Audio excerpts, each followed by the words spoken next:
Sekarang ni sudah petang, nada kala juga masuk maghrib. Tiba-tiba aku terlihat adikku sedang beriadah di petang hari. Umar dengan Uwais, Bang Ben nak main sekali, dengarlah korang berdua.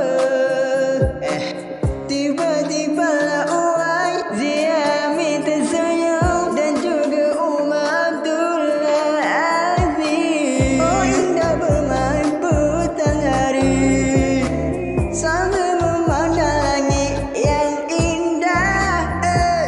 Alang-alang jom masuk rumah semua.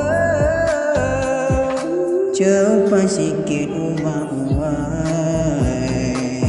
dah gelap dah sekarang ni.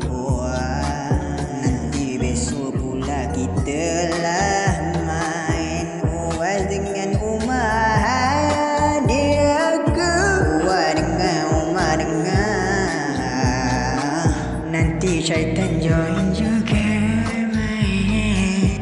Dingin malam terpampang satu bintang, itu tandanya nak maghrib lah.